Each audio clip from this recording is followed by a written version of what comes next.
When Thomas Jefferson died in debt in 1826, his grandson advertised the sale of 130 enslaved human beings. And before that sale, each person's value was appraised. Betty Brown, a 67-year-old house servant, was appraised with these words: "Old woman, no value."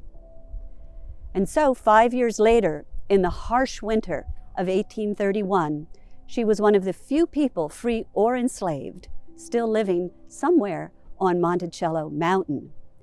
And we know this because one of Jefferson's granddaughters wrote a letter to her sister saying, "This bad weather makes me think of poor old Bet at Monticello."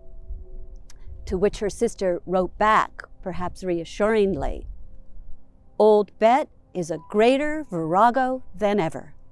In modern parlance, that word would indicate sort of a noisy, domineering woman.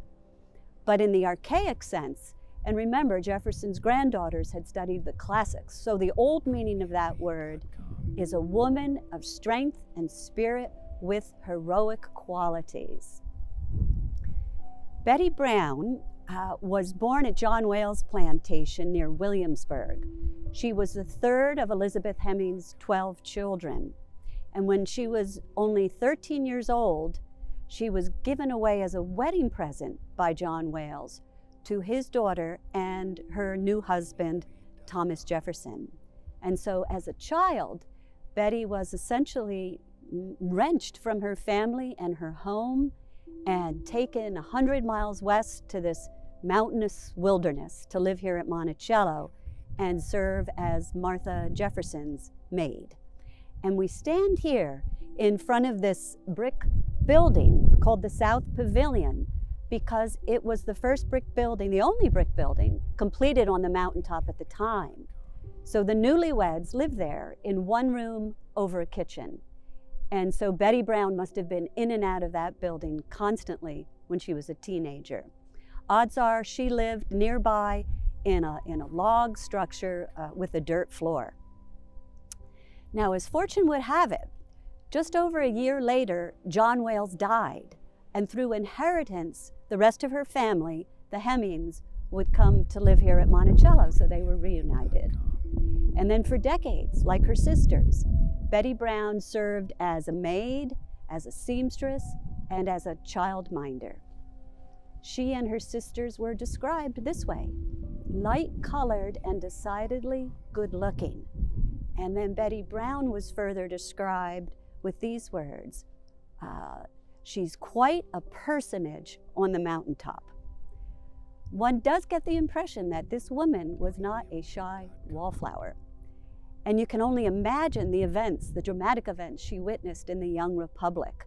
Historians can place her in the year 1781 in Richmond, Virginia, because Jefferson was the wartime governor, so that's where they lived, when the British invaded and seized Richmond. By then, the Jefferson family had fled in time, but Betty Brown and other slaves were captured, and they were taken to the British encampment at Yorktown, where many people died of smallpox and other diseases. So not only did Betty Brown survive that ordeal, it's believed that her son, Wormley Hughes, was born at that encampment. So eventually Betty Brown would have 7 children who survived. Their paternity is unknown to us. Some of them would fill important jobs for Jefferson here at Monticello. They all seemed to reach for freedom. Her oldest son, that's Wormley Hughes, he became the head gardener. Then there's his brother, Burl Colbert, was Jefferson's personal attendant. Personal manservant was the expression. And he was one of 5 and only 5 men that Jefferson freed in his will. Then there's their sister, Melinda Colbert. She married a free man, so she would eventually live in freedom in Washington. Then there's Betty Brown's 2 sons, Edwin and Robert. We don't know why, for some reason they were sold. They became runaways, and so they were lost to her forever. 2 of her children, Brown Colbert and Mary Colbert, would gain their freedom in a really courageous, extraordinary way. In exchange for their freedom, they agreed to be essentially deported and shipped over the ocean to Liberia on the west coast of Africa to start a new life in freedom. And they did so in 1833. It's unclear if their mother was still alive at that time, but if she were, I sincerely hope she never got the news that within weeks of arriving in Africa, both her children had succumbed to malaria and died.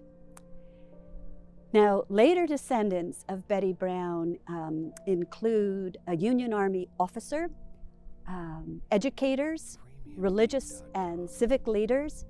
In fact, one of her great-great-granddaughters, Coralie Franklin Cook, was quite a personage in her own right.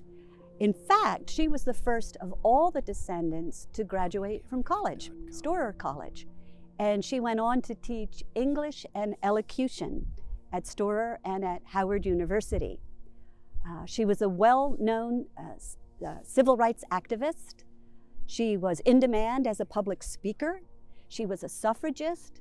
She was a colleague and a friend of Susan B. Anthony's. And by all accounts, Coralie Franklin Cook fit that old meaning of virago. She was a woman of strength and spirit and heroic qualities. I think she was a lot like her ancestor, Betty Brown.